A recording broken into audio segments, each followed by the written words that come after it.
बिना, जिसे आजकल वो चल पड़ा है चाय काफी, बाबा मना करते हैं। ये दिनचर्या आप ब्रह्मचारी की नहीं होती कि आप सुबह उठे चाय पिए फिर सो, नहीं। हां, जल के लिए आयुर्वेद में सिद्धांत है, बिना कुल्ला व मंजन किए आप जल पिए तो जो मुख में, वो आपके उदर को साफ करेगा जाके, आपके उदर को रोग रहित करेगा जाके। अधिक से अधिक पानी, अधिक से अधिक। अगर उल्टी हो जाती तो और अच्छा होता है, जैसे आप पिए 2-4-10 कदम टहले आपको उल्टी लगे, अगर उल्टी कर दिया तो बहुत अच्छा हुआ, क्योंकि पित्त और सब गर्मी निकल गई। नहीं हो रही, पच गया है, फिर इसके बाद आप शौच स्नान आदि क्रिया कीजिए। फिर पवित्र जब शरीर हुआ तो जैसे भजन आवश्यक है वैसे व्यायाम आवश्यक है, वैसे प्राणायाम आवश्यक है, वैसे आपको 2 किलोमीटर दौड़िए।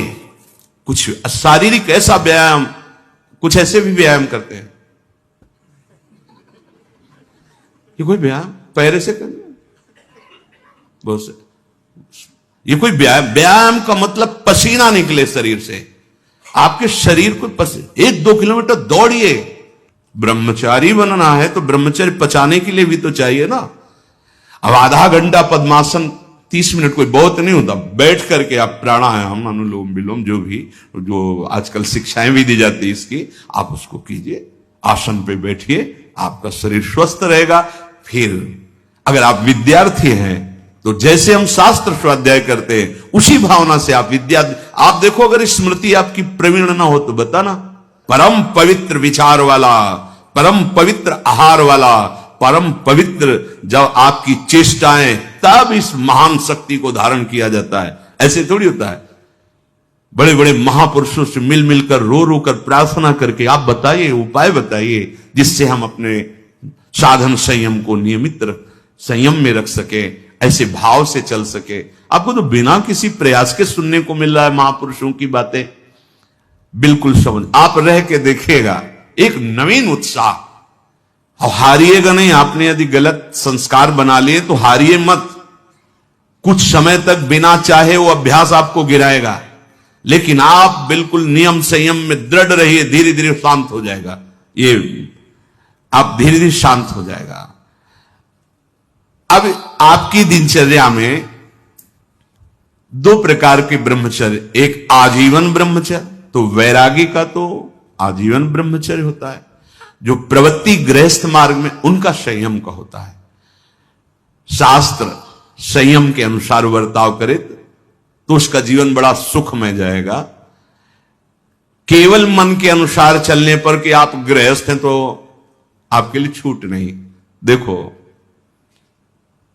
परम ब्रह्मचारी भीष्म जी अपहरण करके स्वयंवर में जीत कर जबरदस्ती राजकुमारी, वो एक राजधर्म है, मैं ले जा रहा हूं राजकुमारियों को महाराज विचित्रवीर के लिए हस्तिनापुर के सिंहासन पर आरूढ़, जिसकी ताकत हो छोड़ा, वो राजाओं का है।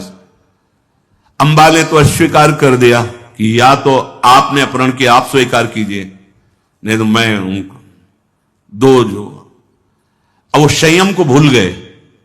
महाभारत प्रसंग में है, राजा क्षमा रोग हो गया और मृत्यु को प्राप्त हो गए। बहुत सावधानी। ऐसा नहीं कि आप गृहस्थ में हो तो आप, ये कोई आपके लिए धर्म नहीं है। धर्म संतानोत्पत्ति, भगवान की सृष्टि पूजा के लिए, वो भी संयम भगवत भाव में स्थित रहते हुए। ये मनुष्य जीवन ऐसे बर्बाद करने के लिए नहीं मिला है मनमानी आचरण। यदि सत्संग नहीं सुनते, शास्त्र स्वाध्याय नहीं है, आस्तिकता नहीं है, तो चाहे स्त्री शरीर चाहे पुरुष शरीर हो, पशुता रहती है। क्या जीवन है? आजीवन ब्रह्मचर्य पालन करने की जिसकी इच्छा है, नैष्ठिक ब्रह्मचर्य, उसको किसी भी प्रकार से इन 8 मैथुनों का स्पर्श नहीं करना चाहिए, संयोग नहीं होने देना चाहिए। और जो गृहस्थ में भी, तो वो भी सावधान।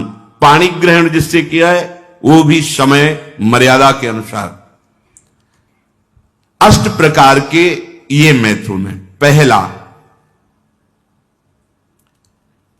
जब हम कोई गंदी बातें सुनते हैं, गंदी बातें देखते हैं, तब हमारे अंदर गंदी बातों का चिंतन होता है, फिर संकल्प बनता है। पहला, जो हम देखते हैं उस पर सुधार करो, जो हम सुनते हैं उस पर देखो। कोई ऐसी बात तो नहीं सुन रहे जो हमारे अंदर काम जागृत कर दे, कोई ऐसा दृश्य तो नहीं देख रहे जो हमारे अंदर काम जागृत कर दे, कहीं हम ऐसी कोई बातें तो नहीं भूल रहे हैं जो काम उत्तेजना प्रकट कर दे। 3 बातें। पहला ध्यान दीजिए, इसी से भोग संकल्प बनता है। पहला, भोग संकल्प त्यागी। वो बनता कैसे? प्रधान बात, आपको ऐसा कोई दृश्य नहीं देखना जिससे आपके अंदर कामोत्तेजना जागृत, इसका प्रभाव पड़ता है।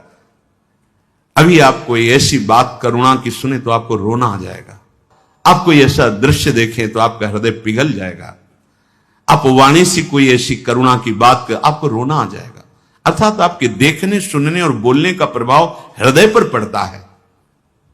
यदि आपका देखना, सुनना और बोलना गंदा है, गंदे का भाव आप समझ रहे होंगे, कामोत्तेजना बढ़ाना वाला है, बेकार की बातें केवल ब्रह्मचर्य की होंगी, तुम ब्रह्मचारी रह ही नहीं सकते। आप देखो गंदी बातें, सुनो गंदी बातें, बोलो गंदी बातें, और आप ब्रह्मचारी रह सको, सवाल ही नहीं उठता। जैसे आप गंदी बात देख रहे हैं, सुन रहे हैं, आप कोई चेष्टा नहीं कर रहे तो भी आप ब्रह्मचारी नहीं रह पाओगे। वर्णन हुआ है शास्त्रों में, एक मनोवाह नाम की नाड़ी है, पूरे शरीर में ऐसा कहीं जैसे पित्त की थैली होती है, ऐसी कोई ब्रह्मचर्य वाली थैली नहीं है। ये यहां है, हर नस नाड़ी में वो व्याप्त है सप्तम धातु। मनोवाह नाड़ी, जो ही आपका चिंतन विकारात्मक हुआ, वो नाड़ी घसीटती पूरे शरीर से उस सप्तम धातु को, और वो घसीट लिया, आपने क्रिया की या नहीं की, आपका चिंतन बिगड़ा हो गया, वो किसी न किसी बहाने से लघु शंका में, स्वप्न में, कैसे भी बाहर हो जाएगा, वो नहीं रुकेगा।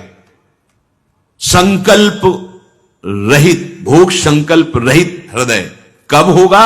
जब आपका देखना, सुनना और बोलना पवित्र होगा। बहुत सावधान।